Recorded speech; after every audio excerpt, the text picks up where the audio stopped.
नमस्कार, स्वागत है आपका। आप देख रहे हैं इंडिया डेली और मैं हूं आपके साथ शिवम दत्त मेहता। स्वागत है आपका हमारे खास इस मेडिकल बुलेटिन में, यानी स्वस्थ रहो मस्त रहो में।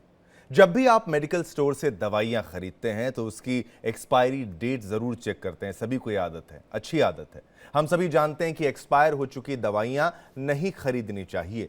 दवाइयों की एक एक्सपायरी डेट होती है और उस डेट के बाद दवा इस्तेमाल नहीं करनी चाहिए।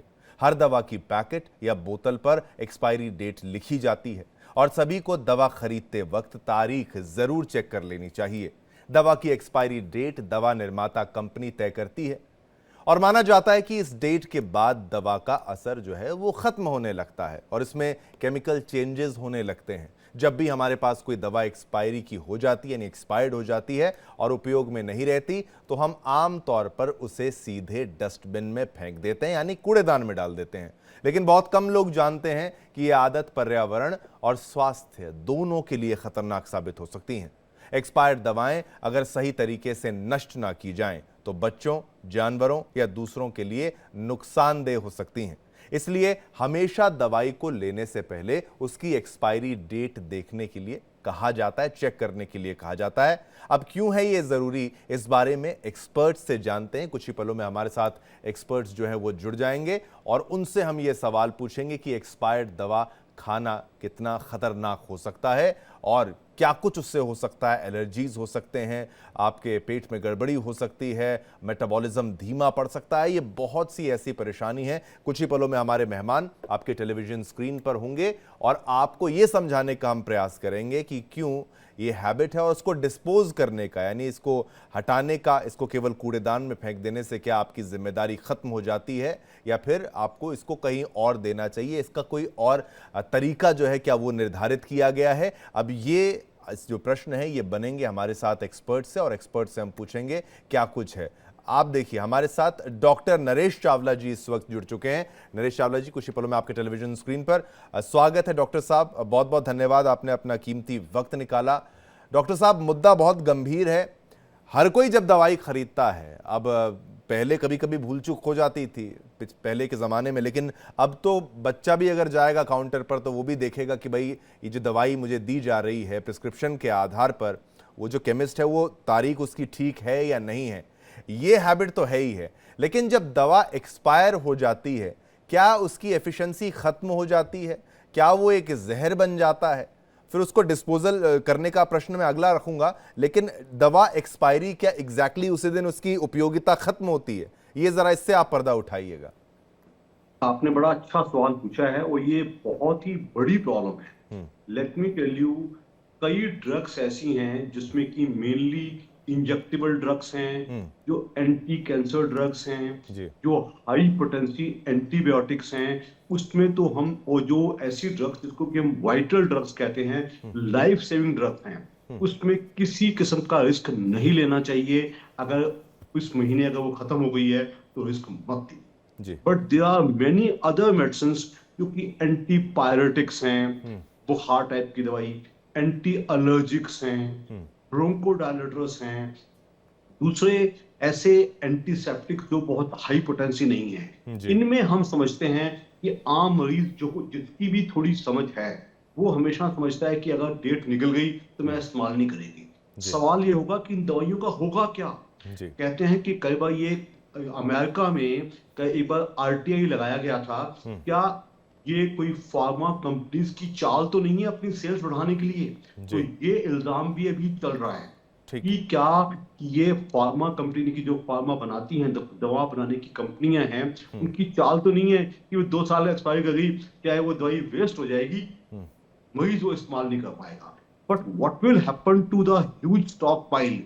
मतलब इतना स्टॉक चावला पाइल। साहब, आपकी बात से मैं एक बात समझने का प्रयास कर रहा हूं और कुछ लोग ये कहते भी हैं, लेकिन ये अफवाह तो नहीं है, जैसे आपने बताया कि भाई जैसे बहुत ज़रूरी महत्वपूर्ण दवाइयां हैं जो इंजेक्टेबल्स हैं और कुछ ऐसी एंटीबायोटिक्स हैं, उनमें एक अलग, उसमें एक्सपायरी डेट को बहुत मानना ज़रूरी है। लेकिन कुछ ऐसी दवाइयां हैं जो कॉमन यूज़ में हैं, जैसे बुखार की दवाई, कॉमन दवाइयाँ, क्या उसमें उसकी जो आप जो उसकी लाइफ एक्सपेक्टेंसी कह लीजिए, उसकी उपयोगिता उसके मैन्युफैक्चर्ड और एक्सपायर्ड डेट से ज़्यादा होती है आमतौर पर? उसमें ख़राब होने वाला, उसकी पोटेंसी कम होने में ऐसा कोई बड़ा असर उसमें नहीं पड़ता, मतलब वो घातक नहीं है? देखिए, मैं इसका जवाब कुछ हद तक दे चुका हूं। मैंने क्या दवाइयां कही हैं? हाई पोटेंसी एंटीबायोटिक्स, जी। Number one. आईवी यानी इंट्रावेनस जो इंजेक्टेबल एंटीबायोटिक्स हैं। जी। एंटी फर्टिलिटी ड्रग्स जो फर्टिलिटी की दवाइयां हैं। हम्म। और एंटी कैंसर दवाइयां। हम्म। इन दवाइयों को एक तरफ रख दीजिएगा। ठीक अगर है। वो एक्सपायर होगी तो उसको एक्सपायर्ड ही मान लीजिएगा। ठीक ना है। कोई डॉक्टर इस्तेमाल करना पसंद करेगा, ना कोई मरीज इस्तेमाल करेगा। हम्म। लेकिन जो दूसरी दवाइयां हैं, फॉर एग्जाम्पल एंटीबायोटिक्स, बुखार की दवाइयां हैं। हम्म। महीना खत्म हो गया तो मरीज दिक्कत करेगा, वो केमिस्ट से खरीदेगा ही। हम्म। तो थिंक ऑफ कितना स्टॉक पाइल हो जाएगा जो, नंबर वन, जी। मरीजों के घरों में पड़ा है, नंबर वन। जी। जो स्टॉकिस्ट पे पड़ा हुआ है, भाई दवाई वो बिकी ही नहीं, वो दवाई बिकी नहीं, उस दवाई का क्या होगा? It will all dumped. आप कहेंगे कि कौन इसका असूल बनाएगा, कौन बताएगा? अगर मैं एक डॉक्टर हूं, मैं अपने आप पे रिस्क ले सकता हूं, लेकिन पेशेंट कहेगा डॉक्टर साहब ये दवाई एक्सपायर हो गई, चाहे एक दिन भी एक्सपायर हो गई, मैं इसको इस्तेमाल नहीं करूंगा। तो उन चीजों को हम मना नहीं कर सकते। हम स्पष्ट कहेंगे कि insist on the expiry date, number one. आप कहेंगे होता क्या है दवाई में, क्या नुकसान होता है? तो आप सोच के देखिए, दवाइयां कहीं स्टोर की जाती हैं। कई बार क्लाइमेटिक कंडीशंस, गर्म जगहों पे दवाई स्टोर की जा रही है। कई बार जो दवा की जो डिग्रेडेशन हो गया, उसकी वो कम हो गई, उसकी बायो अवेलेबिलिटी कम हो गई, जी। उसकी पोटेंसी कम हो गई। तो आम जुबान में आम जनता कंफ्यूज हो जाएगी कि हम क्या करें।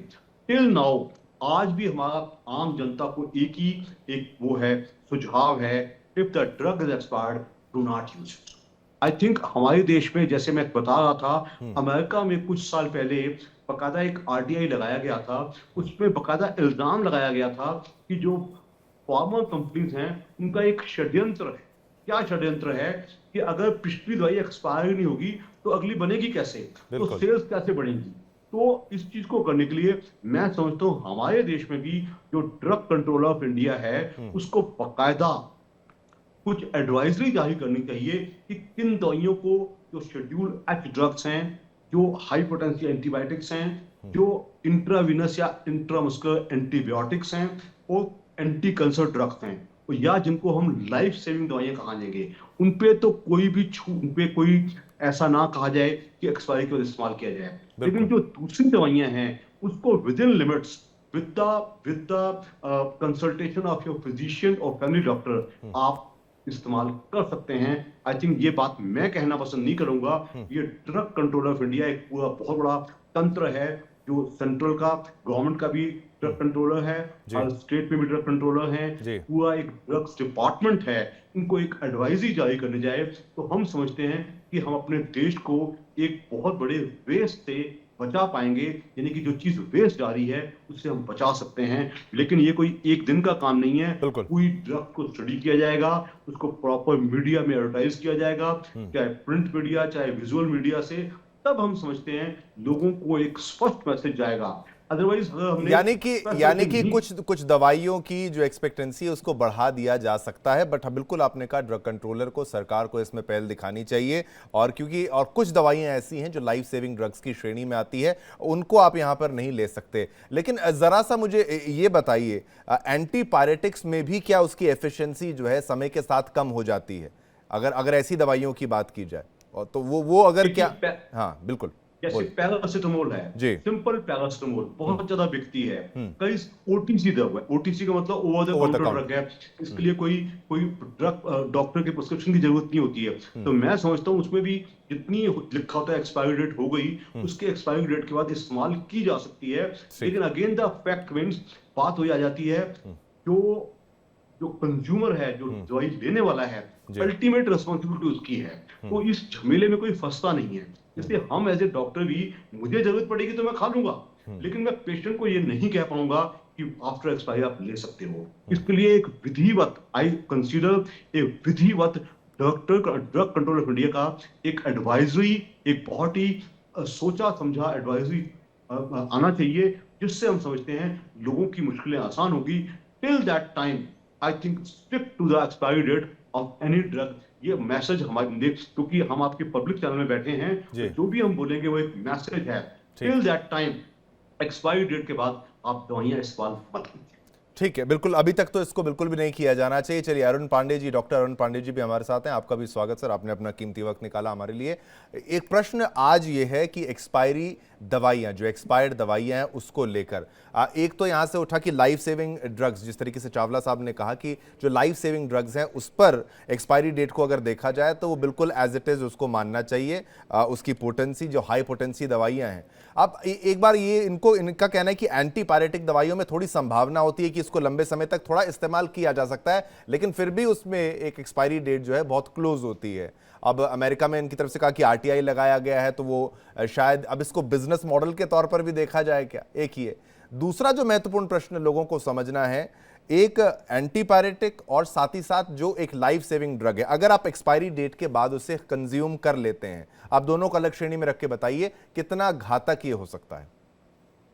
देखिए शिवम जी, एक तो ये बात बता दूं कि जैसे कोई भी खाद्य पदार्थ जो खराब की श्रेणी में आते हैं या फिर खराब हो जाते हैं, उसको खाने पे जो नुकसान हो सकता है, यानी कि उसमें खराब होने का कारण है, जो भी खाद्य पदार्थ है उसमें खराब होने का कारण क्या है? खराब होने का कारण मतलब ये है कि उसमें बैक्टीरिया का ग्रोथ हो सकता है, उसमें फंगस का ग्रोथ हो सकता है, इसलिए वो खराब हो गई। सामान्य भाषा में यही कारण है।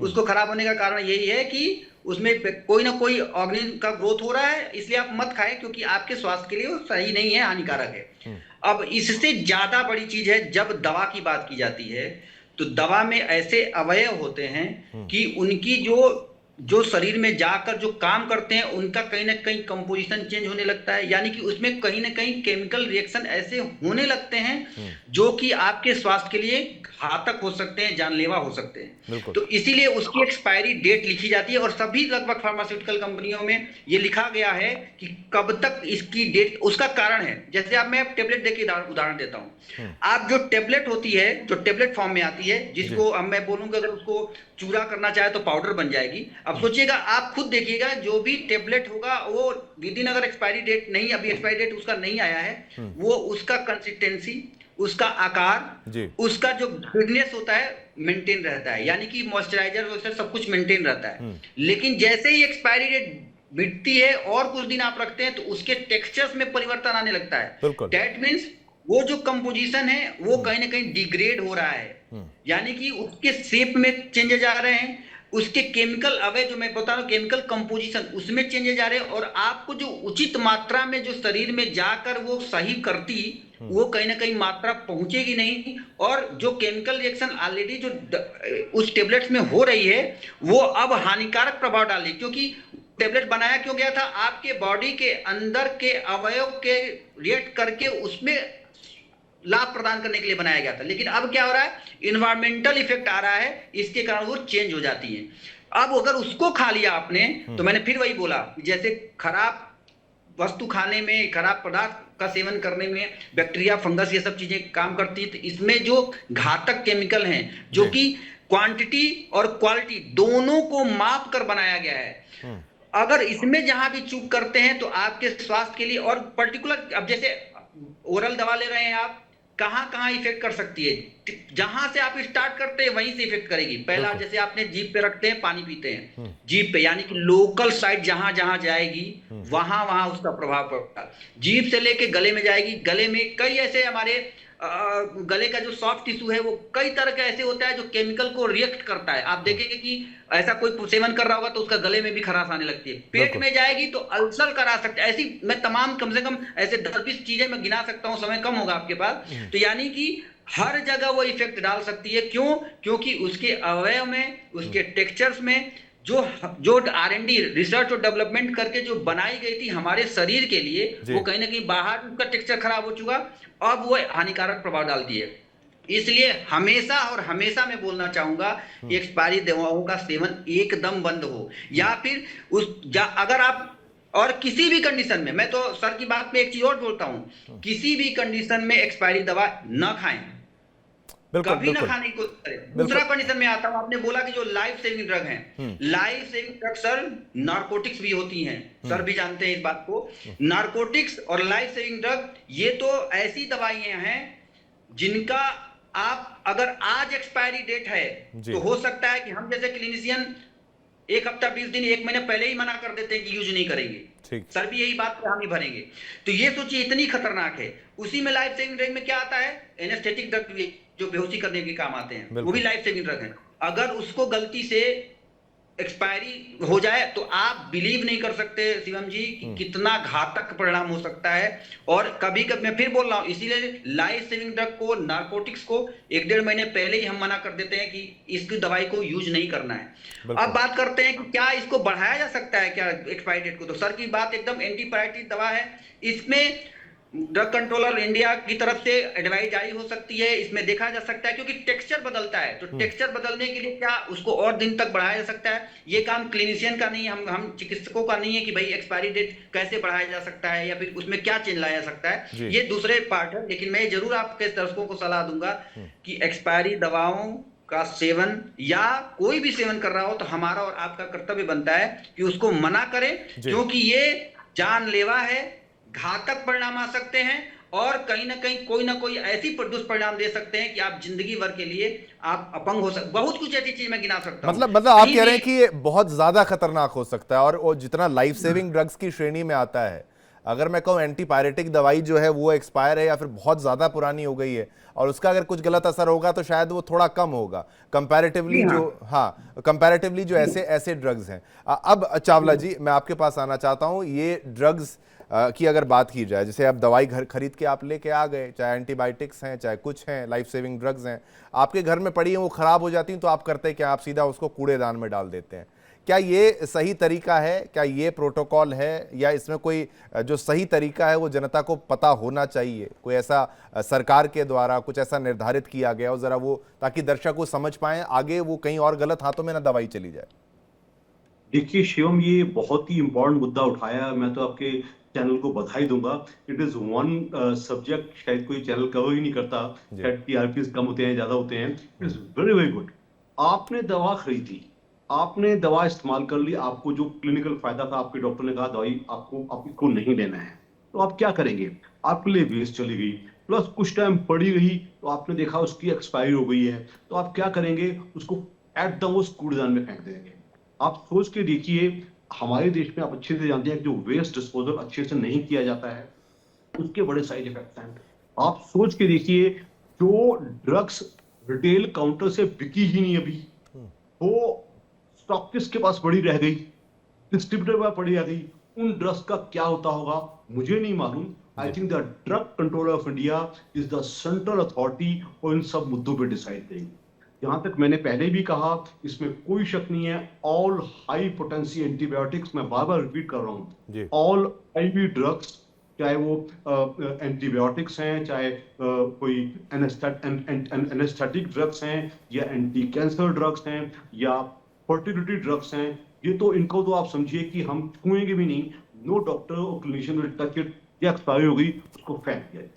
जहां तक जो मैं आज भी कहूंगा, to avoid the wastage many drugs, क्योंकि आम जुबान में इसको मैं एंटीबायोटिक्स को कहूंगा, एंटी एलर्जिक्स को कहूंगा, ऑल दोज जिनको हम कहते हैं जो नॉन एसेंशियल ड्रग्स हैं, उसके लिए बकायदा ड्रग कंट्रोलर को देश का वेस्टेज, ये एक इंसान का वेस्टेज नहीं है, ये देश का वेस्टेज है, इससे बचाने के लिए I think they need to categorise. अभी तक क्या हो रहा है कि नोबडी इज टेकिंग पेन्स, जो हो रहा है होने दो, कंज्यूमर का नुकसान हो रहा है उसका होने दो, ड्रग कंपनी का नुकसान थोड़ा ना होता है, उनको तो अपना प्रॉफिट ले ही लेना है, उनको कहीं वो अपनी ड्रग की कंपनी की कीमत बढ़ा देंगे, उनका कवर हो जाएगा।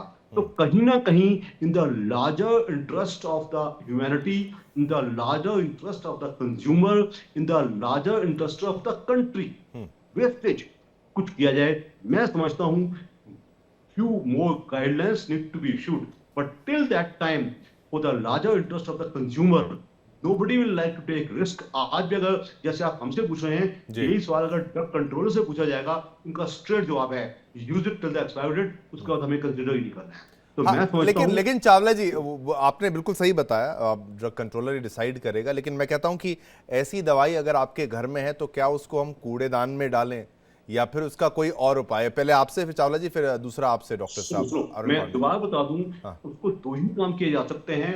अगर आप कूड़ेदान में डालते हैं एक तरफ है, उसको फ्लश करते हैं, पानी में बहाते हैं, तो आप पानी खराब कर रहे हैं। तो आई वुड से उसको जो हमारा जो प्रॉपर डिस्पोजेबल है, जिसमें कि हम कहते हैं हमारे पूरी दिल्ली में, जहां तक दिल्ली एनसीआर को मैं जानता हूं, बाकायदा ब्लू और ग्रीन हमें वो मिले हुए हैं, डब्बे मिले हुए हैं कि हमें डालना होता है, उसको प्रॉपर डाला जाए। लेकिन किसी चीज में पैक करके डालिएगा, मत भूलिए आधी से ज्यादा दवाइयां स्ट्रिप्स में आती हैं, स्ट्रिप्स में आती हैं। जी। स्ट्रिप का अलग है, उसको ऐसे डाला जाए एटलीस्ट कोई इसका मिसयूज ना करे। ठीक मैं जैसे कहते हैं ना, प्लास्टिक बोतल्स हम फेंक देते हैं जो वो मिसयूज हो जाती हैं, तो ठीक। ऐसा कुछ ना हो कि कोई इसको मिसयूज कर सके। And it is my advice to the drug, जो हमारी जो फार्मा स्टॉकिस्ट हैं, जो फार्मा डिस्ट्रीब्यूटर्स हैं, जो ड्रग कंपनीज भी हैं, उनको भी मेरी एक ही सुझाव है, इसको डिस्कार्ड ऐसे कीजिएगा ताकि उसका कोई मिसयूज ना कर सके, बिल्कुल। उसको दोबारा से स्टैंप लगा के दोबारा बेच दिया, ऐसा ना हो पाए। यानी कोई सेट मैकेनिज्म अगर हो तो ज्यादा बेहतर होगा। आपके रिस्पांस को मैंने लिया डॉक्टर अरुण पांडे जी, आप मुझे बताइए, ये डिस्पोज करने के लिए, इसको डिस्कार्ड करने के लिए क्या कोई और प्रोसेस हो कि कोई कहता है फ्लश उसको कर दो? अब आप कूड़ेदान में भी देंगे, चाहे आप उसको पैक करके भी देंगे, अब वो कूड़ा वाला जो व्यक्ति है वो कहाँ उसको लेके जाता है, कौन उसको खा रहा है, कोई पशु उसको ना खा ले, अब वो कहाँ जाए क्या हो, तो सही तरीका क्या है और क्या होना चाहिए? पांडे जी। जी शिवम जी, सही बात, क्वेश्चन आपने बहुत अच्छा क्वेश्चन पूछा है। और देखिए, ये बायोमेडिकल वेस्ट है और इसको आप सामान्य कूड़ेदान में या किसी भी कूड़ेदान में डालते हैं तो इसका दुष्परिणाम अभी सर ने भी बताया कि पानी में डालेंगे तो पानी खराब, जी। फेंक देते हैं तो जानवर खा सकता है, कोई बच्चा उठा के खा सकता है, घर में ऐसे पड़ा रख सकते हैं तो कोई भी मिसयूज कर सकता है और उसका घातक, और आपको पता भी नहीं चलेगा कि एक्चुअली में ऐसा क्या खाया कि इसको ये चीज हो गई है। बिल्कुल। तो ये बहुत खतरनाक है। और फिर मैं ये बता रहा हूँ, ये बायोमेडिकल वेस्ट है, यानी कि ये मेडिकल में यूज करने वाली चीजें हैं। और खासकर जो मैं एंटीबायोटिक और एंटीबायोटिक्स को भी आप ले लीजिए, एंटीबायोटिक्स भी ऐसी दवाइयों में श्रेणी में आती है जिनको आप कहीं भी नहीं फेंक सकते, क्योंकि पशु खा सकते हैं, आपने ही बताया, कई भी छोटे बच्चे खा सकते हैं, इसका मिसयूज हो सकता है, आपने फेंका एक्सपायरी समझ के, उस पर एडल्टरेशन हो सकता है, उसमें मोहर लगा के फिर मार्केट में आ सकती है। तो बहुत कॉम्प्लिकेटेड प्रोसेस है। और एक सबसे जरूरी बात यह है कि मैंने बोला कि बायोमेडिकल वेस्ट को घर घर तक कैसे पहुंचाया जाएगा और कैसे इसको समझाया जाएगा, ये भी बहुत अपने आप में बहुत बड़ा क्वेश्चन मार्क है। तो एक एडवाइजरी जरूर जारी होनी चाहिए कि ऐसे ड्रग्स के लिए घर में ऐसा क्या करें, या फिर जो एमसीडी जो हमारे घरों से कूड़ा उठाती हैं उनको भी एक ट्रेनिंग देनी चाहिए कि दवाइयाँ जो कि एक्सपायरी हो रही है, और हमारे और आपके घरों में भी मिलती हैं दवाइयाँ जी, सिर दर्द की दवाई मिल जाएगी, एक दो छोटे मोटे एंटीबायोटिक जरूर मिल जाएगी। इवन मैं तो ये बोलता हूँ, आप अभी तो दवाइयों की बात कर रहे हैं, मलहम और जो जेल आती हैं वो भी एक्सपायरी होती, वो भी मतलब पांडे जी, डॉक्टर पांडे, आपने ये देखा होगा कि अगर हॉस्पिटल गलती से बायोमेडिकल वेस्ट का उसका निस्तारण ढंग से नहीं करता है, उसको ठीक से डिस्पोज नहीं करता, तो बहुत मोटा फाइन उनको लगता है, करोड़ों का फाइन जैसा हॉस्पिटल है। लेकिन ये अगर आप बायोमेडिकल वेस्ट की श्रेणी में इसको रख रहे हैं, तो इसको जैसे भी हम डिस्कार्ड यहाँ पर कर रहे हैं, इसमें कुछ भी आ सकता है। आप अपना ब्लड शुगर अगर चेक करते हैं, वो भी एक नीडल होती है। तो ये हाँ, इसका सेट पैरामीटर कोई होना चाहिए। हाँ बोलिए जी। अब देखिए, मैं वही कहना चाहता हूँ, हॉस्पिटल्स में तो शार्प ऑब्जेक्ट डालने के लिए एक कंटेनर है और वो स्ट्रिक्ट है। मतलब ऐसा नहीं है कि आप हॉस्पिटल सेटअप में, क्लिनिकल सेटअप में आपने इंजेक्शन लगाया कहीं भी फेंक दिया, नहीं। शार्प ऑब्जेक्ट का एक कंटेनर है, स्पेसिफिक कंटेनर होता है, वो स्पेसिफिक डिजाइंड होता है। इवन निडल को तो डिस्पोज ऑफ करने के लिए और ज्यादा आपको सावधान रहना है, क्योंकि निडल से आप नहीं समझ रहे हैं कि कितनी ज्यादा बीमारियां, अगर निडल प्रिक इंजरी बहुत ज्यादा होती है, निडल से बहुत सारे ऐसे संचारित होते हैं जो कि ब्लड कंटामिनेट हो जाए तो आपको वो रोग हो सकता है। ये तमाम बातें सब लोग लगभग जान रहे हैं। तो निडल को डीस्टरलाइज करके डिस्पोज करने के लिए कंटेनर होता है, यानी कि उसको तोड़कर रोड पे नहीं फेंकना है, उसके लिए कंटेनर। अगर उसमें भी कोई अगर लापरवाही करता है तो उसके लिए भी फाइन है, उस क्लिनिक को, उस हॉस्पिटल को फाइन लगता है। कहीं भी आप, अब जैसे अभी आप देखे होंगे कि जो ग्लव्स हैं, ग्लव्स हम लोग आजकल घरों में भी नॉन स्टेराइल ग्लव्स यूज होता है। अगर आप मैं कई बार देखा हूं कि लोग यूटेंसिल अपने साफ करते हैं तो नॉन स्टेराइल ग्लव्स साफ करके पहन के साफ करते हैं, उसको भी कहीं भी फेंका जाता है। आप देख सकते हैं वो प्लास्टिक वेस्टेज आप कर रहे हैं, यानी कि उसका भी जब एक प्रॉपर तरीके से होना चाहिए। तो ये जो बायोमेडिकल वेस्ट जो टर्म मैं बोल रहा हूँ, ये बायोमेडिकल वेस्ट की कैटेगरी में आता है और कहीं ना कहीं हमें अब जागरूक होने की जरूरत है। डॉक्टर पांडे जी, आपको नहीं लगता बहुत कॉम्प्लेक्स है वेस्ट मैनेजमेंट को समझना? इसमें प्लास्टिक इसमें प्लास्टिक भी है, इसमें अगर एक श्रेणी का मेटल भी आप कह सकते हैं वो है, आप उसकी फॉइलिंग को अगर देखा जाए, और साथ ही साथ इसमें नीडल्स हैं, तो अगर नीडल में एक प्लास्टिक पार्ट भी लगा होता है, और उसके बाद फिर अगर घर में कोई ड्रेसिंग करता है, कुछ करता है या दवाइयां फेंकता है, ये ऐसा कूड़े फिर तभी तो कूड़े के पहाड़ बनते हैं। ये बहुत बड़ा मुद्दा आपने उठाया। लेकिन एक महत्वपूर्ण प्रश्न, हाँ एक महत्वपूर्ण प्रश्न इससे ये भी, क्या एक्सपायरी दवाओं को दोबारा उसकी डेट हटा के बेचा जाने की खबरें आपने सुनी हैं क्या ऐसे भी कई संभावनाएं होती हैं क्या सर? देखिए शिवम जी, ये जो मैंने पहले ही बताया कि एक्सपायरी दवाओं का टेक्सचर और कंपोनेंट को जांच करने की हमारे पास हमारे देश में एजेंसी है कि क्या, और एकदम ये बात सही है कि अगर किसी भी संभावना है कि इसकी एक्सपायरी डेट बढ़ाई जा सकती है, हाँ। तो उस पे बढ़ाने की कवायद करनी चाहिए, इस पे भी अनुसंधान होने चाहिए, क्योंकि जाहिर सी बात है कोई भी चीज प्रोडक्शन हो रही है और वो वेस्टेज जा रहा है जी। तो क्या ऐसा टाइमलाइन दे सकते हैं क्या कि अगर एक्सपायरी डेट है, एक डेडलाइन देते हैं, चलो जी 31 एक्सपायरी है इसकी, तो it can be extended up to 2 weeks. ठीक है, इतना ही समय था। एक फाइनल कमेंट चावला जी आपसे, 10 सेकंड का कमेंट, क्लोजिंग कमेंट सर। हाँ। इतना ही कहूंगा कि हमें जागरूक रहना पड़ेगा, हमें भी, सरकार को भी, मोहल्ले को भी और कम्युनिटी को भी, वो सब मिलके करेंगे। और जो बायोमेडिकल वेस्ट का डिस्पोजल है, ये बहुत बड़ा मुद्दा है। I think we need more time for it, but सरकार को और ड्रग कंट्रोलर को फ्रंट पे आना चाहिए, मिनिस्ट्री को भी फ्रंट पे आना चाहिए, और इस मुद्दे के कोई ना कोई ऐसे प्रैक्टिकल सुझाव दिए जाएं ताकि वेस्ट भी कम हो और आम जनता का नुकसान भी ना हो। बिल्कुल चावला जी, बहुत बहुत धन्यवाद। पांडे जी आपका, डॉक्टर साहब, दोनों डॉक्टर्स का बहुत बहुत मैं शुक्रिया करना चाहता हूं जिस तरीके से उन्होंने अपनी राय को रखा। और देखिए, हमने जो मुद्दा दवाइयों का उठाया, बायोमेडिकल वेस्ट तक का मुद्दा हमने यहाँ उठाया, और मुद्दा आपसे जुड़ा है। हर बार ऐसे मुद्दे हम उठा के लेकर आते हैं आपके लिए, क्योंकि मेडिकल से जुड़ा मुद्दा है। आप स्वस्थ रहें, हमें भी अच्छा लगता है।